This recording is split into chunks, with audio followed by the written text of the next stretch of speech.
Hello, this is Dan Gallagher, Process for Growth, and this is Building a Base Presentation. Now that we can articulate ourselves verbally, the next step is building our base presentation. The base presentation, in my opinion, is developing a clearly thought out framework of who we are, what we do, and how we do it, and a presentation that we can add on different middles and endings for different messages to prospect clients. In building a presentation, we must remember that everyone's favorite subject is themselves, and so we must guard against and work extremely hard to make our presentation about them, not us. I can tell you from the presentations I review, we are not really successful at being client-centric. If I could sum up what a presentation should convey, is that for my or our process is designed to understand all your needs and goals and all my training and experiences so that I can deliver the most impactful, valuable advice to you, the client prospect. Finally, before we start, I would suggest you buy an iPad Pro or an equivalent tablet to deliver your presentation.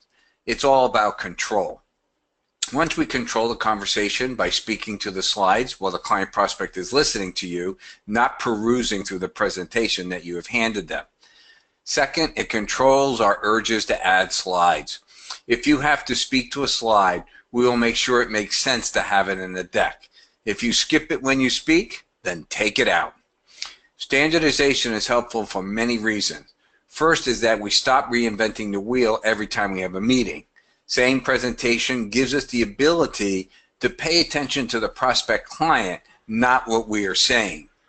And second is that by defining our base presentation, we stop style drift, which I see in so many presentations. When I begin working with FAs, their presentations usually run between 27 and 22 slides. Some are less, but some are far more. When reviewing the presentations, it becomes obvious that the presentations are a mix of different thoughts and goals. And this mismatch leads to somewhat incoherent comments on the FA, team, investments, performance, market, history, and anything else that we can think of to put into a presentation. People don't care at all. We are talking about ourselves, and who do they want to talk about? Themselves. We are telling our clients and prospects that we have the experience and the capabilities to assist them in a meeting their goals. Remember, 84% of high net worth clients want all their needs and goals addressed, not just their investments. The bio should be brief. Clients will not read them. The centers of expertise, what we do, are important as we are informing the client prospect of all our services. And the wealth management process is like laying out an agenda. If you have an agenda for a speech, it is far more effective as the audience knows the road ahead. Same thing applies to our wealth management process. Tell them what to expect and why. Bios. I believe your bio should be about the client. My education experience allows me to be a valuable partner to you. The first line should reflect how it affects the client prospect. It should be a variation on your articulation of who you are, what you do, and how you do it. Next, I believe in what we call our hooks. What school did you go to? What organizations do you belong to? What sports do you play? What do your kids do and go to school? Anything that a client prospect can relate to. This is personal stuff that allows a client to relate to you. I have a client who has a 2 handicap. He put down his prestigious golf club, as he should, but without his handicap. This is a mistake. Good golfers want to golf with good or better golfers. No one wants to golf with me, as my handicap needs a computer to figure it out. My client put it on his bio, and the first person he shows it to has a 4 handicap and asks him if he can join as his partner in a foursome this weekend. A hook. List your designations, but we'll talk about them next. When you introduce your assistants, you introduce the things that they solve for. Checks, wires, distributions, new account information, address changes, and so forth. Start here, setting up the rules of engagement based upon expertise. Designations are critically important now, but going forward, they will be a must-have. We present this slide in the context of what do they mean for the client. We have a CFP designation. In this license, this certification, helps us understand our clients in a holistic manner so that we can deliver estate, tax, and investment strategies to meet all their needs and goals.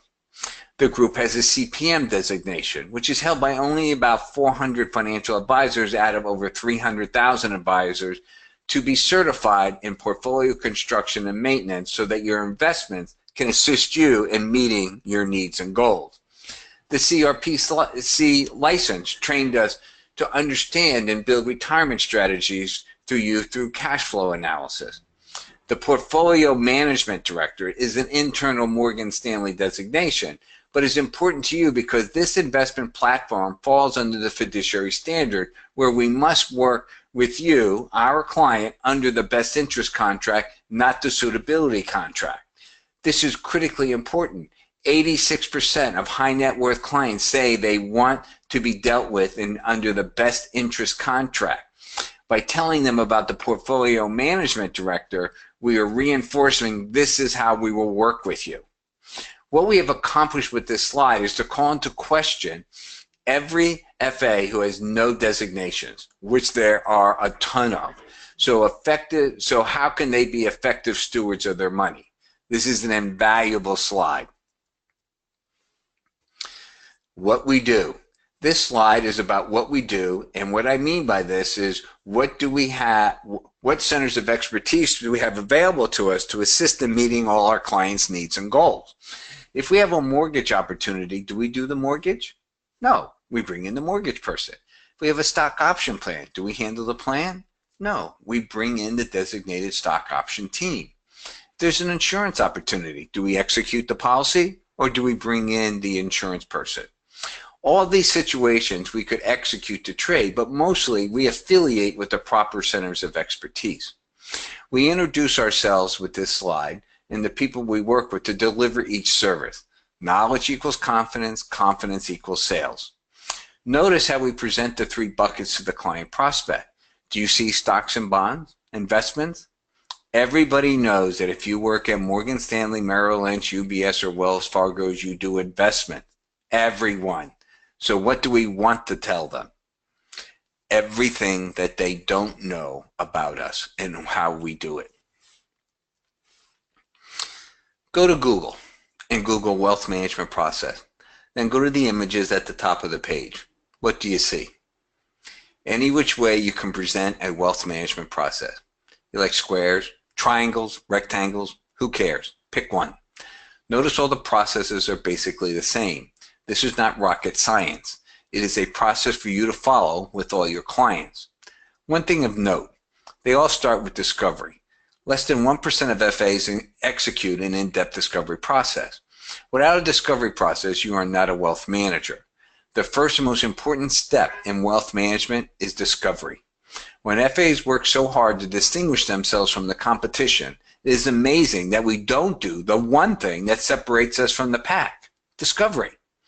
If you execute an in-depth discovery, you will understand all the client's needs and goals, and therefore we will need all those centers of expertise we introduced to the clients on the previous slide. This slide is the agenda on how you or your group works with the client. Understanding your process and what it means to them is critical for the client to become a referral source. The base presentation ends with our investment philosophy, not our investment process or sample portfolios. The base presentation assumes that you have not executed an in-depth discovery process, so we actually don't know their needs and goals. So how could we know how their portfolio should be designed? We can't and we don't. But we can speak of our investment philosophy. And the investment philosophy is designed because we are going to use this later when we talk about our standardized investment process. Now here are a couple other examples of clients of mine following the same format. Everyone's different, doesn't matter, but notice that the formats are relatively the same.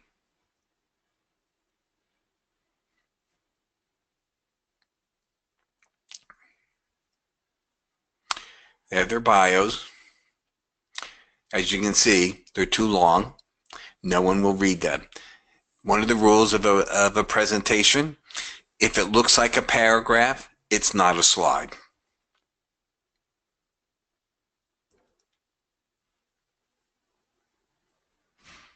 This is their group. I like the other one better because it buckets in big letters the three things that we do. This is their wealth management process. Notice, discovery meeting. This is where they're telling the clients. So we know that 84% of the clients want us to do all their needs and goals. So we have to tell them that we address all their needs and goals. And here's their investment process. But again, no specific investments. Now here's an RIA here in New York, my clients.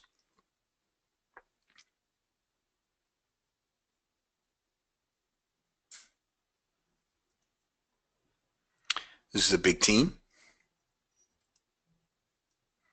Here's their support staff. Here are their certifications. Again, what does this mean to you, for the client, that we have these certifications? Here's their wealth management process. Again, notice, starts with a discovery meeting. All the things that they do. And we're done. So start building out your process. Start understanding the things that you're doing. And be very clear and concise. It's all about the client. Thank you very much.